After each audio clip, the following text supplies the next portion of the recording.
Hi hello ನಮಸ್ತೆ ಎಲ್ರಿಗೂ ಕೂಡ ನ್ಯೂಸ್ 18 ಡಿಜಿಟಲ್ ಕಾಂಟೆಂಟಿಗೆ ಸ್ವಾಗತ. ನಾನು ಆಶಿಕ್ ಮುಲ್ಕಿ. ತೆರಿಗೆ ಪಾವತಿ ಮಾಡಬೇಕಾಗಿರುವಂಥದ್ದು ಪ್ರತಿಯೊಬ್ಬ ಭಾರತೀಯನ ಮೊದಲ ಕರ್ತವ್ಯ. ಅಂದರೆ ನಾವು ದೇಶಕ್ಕೆ ನಮಗೆ ನಮ್ಮ ದೇಶ ಎಷ್ಟು ಅನುಕೂಲವನ್ನು ಮಾಡಿಕೊಡುತ್ತೋ ಅದಕ್ಕೆ ಪೂರಕವಾಗಿ ನಾವು ಕೂಡ ದೇಶಕ್ಕೆ ಏನಾದರೂ ಮಾಡಬೇಕು ಅಂತಿದ್ರೆ ತೆರಿಗೆಯನ್ನು ಪಾವತಿ ಮಾಡಬೇಕಾಗಿರುವಂಥದ್ದು ಮೊದಲ ಕರ್ತವ್ಯ. ತೆರಿಗೆ ಕಟ್ಟದವನು ಭಾರತೀಯನಾಗಿರೋದಿಲ್ಲ ಅನ್ನುವಂಥದ್ದೆಲ್ಲವೂ ಕೂಡ ನಾವು ಹಲವು ಬಾರಿ ಕೇಳಿರುವಂಥ ವಿಚಾರ. ಸೊ ಈಗ ಯಾಕೆ ಭಾರತೀಯರು ಹಾಗಾದರೆ ತೆರಿಗೆ ಕಟ್ತಾ ಇಲ್ವಾ, ಈಗ ಯಾಕೆ ಈ ವಿಚಾರ ಬಂತು ಅನ್ನೋದು ಕೂಡ ಸಾಕಷ್ಟು ಜನರ ಪ್ರಶ್ನೆ ಇರ್ಬೋದು. ಸೊ ನಾವು ಸಾಮಾನ್ಯವಾಗಿ ಬೇರೆ ಬೇರೆ ರೀತಿಯಾಗಿರುವಂಥ ತೆರಿಗೆಗಳನ್ನು ನೋಡ್ತೀವಿ. ತೆರಿಗೆಯನ್ನು ಯಾರು ಪಾವತಿ ಮಾಡಲು ಅವ್ರ ಮೇಲೆ ಕ್ರಿಮಿನಲ್ ಮೊಕದ್ದಮೆ ಹಾಕುವಂಥದ್ದು, ಅವರಿಗೆ ಜೈಲಿಗೆ ಹೋಗುವಂಥದ್ದು, ಬೇರೆ ಬೇರೆ ರೀತಿಯಾಗಿರುವಂಥ ಕ್ರಿಮಿನಲ್ ಆಕ್ಟಿವಿಟೀಸು ಅಥವಾ ಬೇರೆ ಬೇರೆ ಬೇರೆ ರೀತಿಯಾಗಿರುವಂಥ ತೆರಿಗೆ ಕಳ್ಳಾಟಗಳು ಕೂಡ ನಾವು ಪ್ರತಿದಿನ ಮಾಧ್ಯಮಗಳಲ್ಲಿ ನೋಡ್ತಾ ಇದ್ದೇವೆ. ಸೊ ಈ ತೆರಿಗೆಯನ್ನು ಕಟ್ಟದೇ ಇದ್ದರೆ ದೊಡ್ಡ ದೊಡ್ಡ ಪ್ರಕರಣಗಳು ನಮ್ಮ ಮುಂದೆ ನಮಗೆ ಉದಾಹರಣೆಯಾಗಿದೆ. ತೆರಿಗೆ ನಾವು ನಮ್ಮ ದುಡಿಮೆಯ ಒಂದು ಪಾಲು ತೆರಿಗೆಯಾಗಿ ಕಟ್ಟಲೇಬೇಕಾಗುತ್ತೆ. ಮತ್ತು ನಾವು ಏನಾದರೂ ವಸ್ತುಗಳನ್ನು ತೊಗೊಂಡ್ರೆ ಅದಕ್ಕೂ ಕೂಡ ಬೇರೆ ಬೇರೆ ರೀತಿಯಾಗಿರುವಂಥ ತೆರಿಗೆ ದಿನದಿಂದ ದಿನಕ್ಕೆ ಅದು ಹಂತ ಹಂತವಾಗಿ ಬಂದು ಬಂದು ಬಂದು ಈಗ ತೆರಿಗೆಯೇ ಒಂದು ರೀತಿಯ ಹೊರೆಯಾಗಿ ಜನಸಾಮಾನ್ಯರ ಮೇಲೆ ಪರಿಣಮಿಸಿರುವಂಥ ಒಂದು ಪ್ರಸ್ತುತ ವಿದ್ಯಮಾನದಲ್ಲಿ ನಾವೆಲ್ಲರೂ ಕೂಡ ಜೀವನವನ್ನು ಮಾಡ್ತಾ ಇದ್ದೀವಿ. ಸೊ ಅದು ಆಸ್ತಿ ತೆರಿಗೆ ಇರ್ಬೋದು, ಅಥವಾ ಕಮರ್ಷಿಯಲ್ ಟ್ಯಾಕ್ಸ್ ಇರ್ಬೋದು, ಅಥವಾ IT ರಿಟರ್ನ್ಸ್ ಇರ್ಬೋದು, ಅಥವಾ ಗೂಡ್ಸ್ ಟ್ಯಾಕ್ಸ್ ಇರ್ಬೋದು. ಹೀಗೆ ಬೇರೆ ಬೇರೆ ರೀತಿಯಾಗಿರುವಂಥ ತೆರಿಗೆಗಳನ್ನು ನಾವು ಪ್ರತಿದಿನ ಕಟ್ತೇವೆ.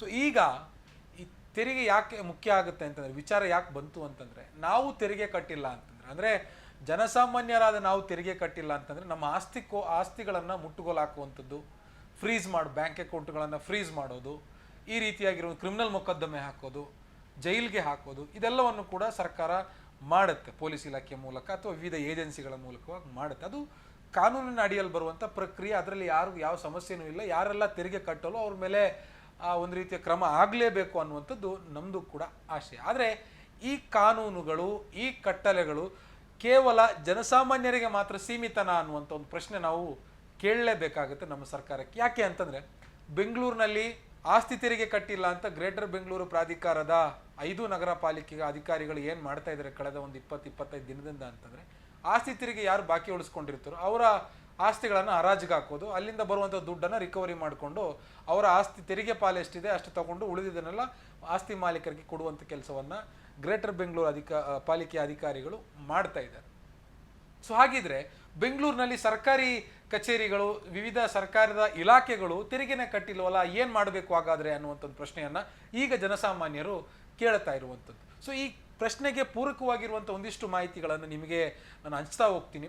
ಮುಖ್ಯವಾಗಿ ಬೆಂಗಳೂರಿನಲ್ಲಿ ಹಲವು ಕಟ್ಟಡಗಳು, ಹಲವು ಅಂತಂದರೆ ರಾಜ್ಯದ ಶಕ್ತಿ ಸೌಧದಿಂದ ಹಿಡಿದು ಹಲವು ಕಟ್ಟಡಗಳು ಕಳೆದ 5-6 ವರ್ಷಗಳಿಂದ ತೆರಿಗೆನೇ ಕಟ್ಟಿಲ್ಲ. ಅಂದರೆ ಸರ್ಕಾರ ನಾವು ಕಟ್ಟುವಾಗ ತೆರಿಗೆ ಅಂತ ಕನ್ಸಿಡರ್ ಮಾಡಿದ್ರೆ, ಸರ್ಕಾರಕ್ಕೇ ಕಟ್ಟುವಾಗ ಅದನ್ನು ಸೇವಾ ಶುಲ್ಕ ಅಂತ ಕನ್ಸಿಡರ್ ಮಾಡುತ್ತಾರೆ. It is nothing but tax.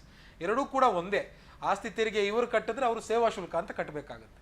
Service tax ಅಂತ ನಾವೇನು ಸರ್ಕಾರ ಬಾಕಿ ಉಳಿಸ್ಕೊಂಡಿದೆ, ಇದು ಬರೋಬ್ಬರಿ 472 ಕೋಟಿ ರೂಪಾಯಿಯಷ್ಟು GBAಗೆ ಬೆಂಗಳೂರಿನಲ್ಲಿ ಸರ್ಕಾರದ ವಿವಿಧ ಇಲಾಖೆಗಳಿಂದ ಬರೋದು ಬಾಕಿ ಇದೆ. 2008ರಿಂದ ಈ ಕ್ಷಣದವರೆಗೂ ಕೂಡ ನಾನು ಈಗ ಕೆಲವೊಂದಿಷ್ಟು ಕಟ್ಟಡಗಳನ್ನು ಹೆಸರು ಓದಿ ಹೇಳ್ತೇನೆ.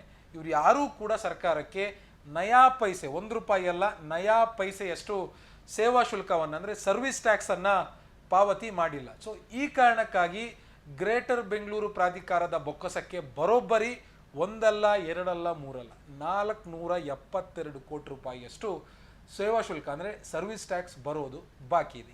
ಯಾವುದು ಪ್ರಮುಖ ಕಟ್ಟಡಗಳ ಯಾವುದು, ಪ್ರಮುಖ ಇಲಾಖೆಗಳು ಯಾವುದು ಅನ್ನುವಂಥದ್ದನ್ನು ನಾವು ಪಟ್ಟಿ ಮಾಡ್ತಾ ನಾನೊಂದಿಷ್ಟು ಡೀಟೇಲ್ಸನ್ನು ನಿಮಗೆ ಓದಿ ಹೇಳ್ತೇನೆ.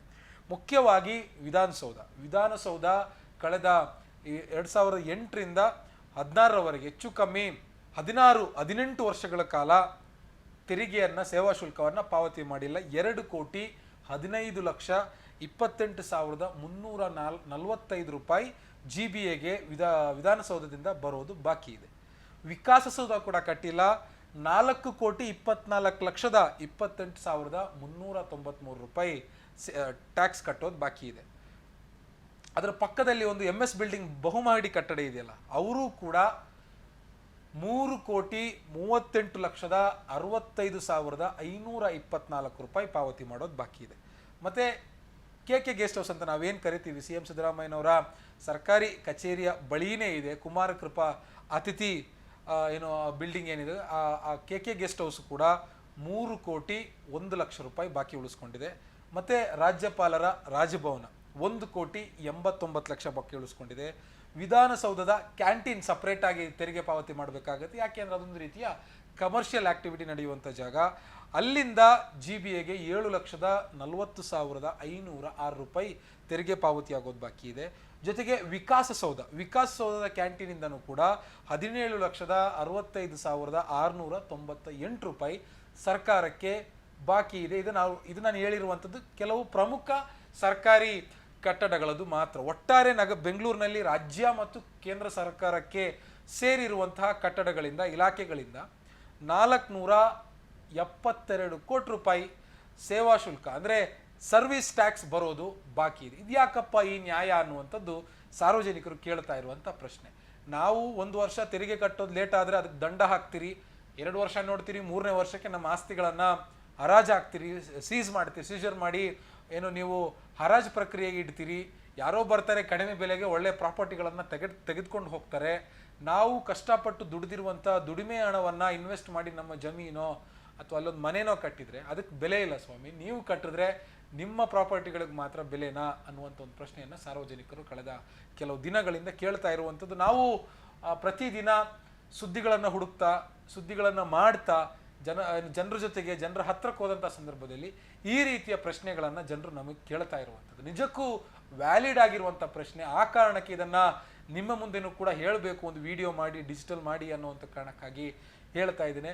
ಜನಸಾಮಾನ್ಯರಿಗೊಂದು ನ್ಯಾಯ, ಶ್ರೀಸಾಮಾನ್ಯರಿಗೊಂದು ನ್ಯಾಯ, ಸರ್ಕಾರಕ್ಕೊಂದು ನ್ಯಾಯನ ಅನ್ನುವಂಥ ಒಂದು ಪ್ರಶ್ನೆ ಕೇಳ್ತಾ ಇರುವಂಥದ್ದು. ಇದರ ಜೊತೆಗೆ ಮತ್ತೊಂದು ಪ್ರಮುಖ ವಿಚಾರ ಏನು ಅಂತಂದರೆ, ಕೆಲವು ಸಿರಿವಂತರ ಟ್ಯಾಕ್ಸನ್ನು ಕೂಡ ಕಟ್ಟೋದಕ್ಕೆ ಸಾಕಷ್ಟು ವರ್ಷಗಳ ಕಾಲ ಅವಕಾಶವನ್ನು ಮಾಡಿ ಕೊಡ್ತಾನೆ ಬಂದಿದೆ GBA. ಸೊ ಹಳೆ BBMP, ಈಗಿನ ಗ್ರೇಟರ್ ಬೆಂಗಳೂರು ಪ್ರಾಧಿಕಾರ. ಸೊ ಅವ್ರಿಗೊಂದು ನ್ಯಾಯ, ನಮಗೊಂದು ನ್ಯಾಯ, ಬಡವರಿಗೊಂದು ನ್ಯಾಯ, ಶ್ರೀಮಂತರಿಗೊಂದು ನ್ಯಾಯ, ಶ್ರೀಸಾಮಾನ್ಯರಿಗೊಂದು ನ್ಯಾಯ, ಸರ್ಕಾರಕ್ಕೊಂದು ನ್ಯಾಯ. ಯಾಕೆ ಈ ನ್ಯಾಯ, ಯಾಕೆ ಈ ಭೇದ ಭಾವ ಅನ್ನುವಂಥ ಪ್ರಶ್ನೆಗಳನ್ನು ಜನಸಾಮಾನ್ಯರು ಕೇಳ್ತಾ ಇರುವಂಥದ್ದು. ಗ್ರೇಟರ್ ಬೆಂಗಳೂರು ಪ್ರಾಧಿಕಾರದ ಹಿರಿಯ ಅಧಿಕಾರಿ ಕೇಳಿದ್ರೆ, ಇಲ್ಲ ನಾವೆಲ್ರಿಗೂ ಒಂದೇ ನ್ಯಾಯ, ಎಲ್ಲ ನೋಟಿಸನ್ನು ಕೊಟ್ಟಿದ್ದೀವಿ, ನೋಟಿಸ್ ಕೊಟ್ಟು ಅವ್ರು ಕಟ್ತಾರೆ. ಯಾವಾಗ ಕಟ್ತಾರೆ? ನೀವು 16 ವರ್ಷ, 18 ವರ್ಷ, 20 ವರ್ಷಗಳ ಕಾಲ ಒಬ್ಬ ಜನಸಾಮಾನ್ಯನಿಗೆ ತೆರಿಗೆ ಕಟ್ಟೋದಕ್ಕೆ ಕಾಲಾವಕಾಶ ಕೊಡ್ತೀರಾ ಹಾಗಾದರೆ? ಯಾಕೆಂದ್ರೆ ಸರ್ಕಾರಿ ಕಚೇರಿಗಳಲ್ಲಿ ನೀವು ಇಷ್ಟು ವರ್ಷ, 2008-9 ಅಂದರೆ ಹೆಚ್ಚು ಕಮ್ಮಿ 20 ವರ್ಷ ಆಗ್ತಾ ಬಂತು.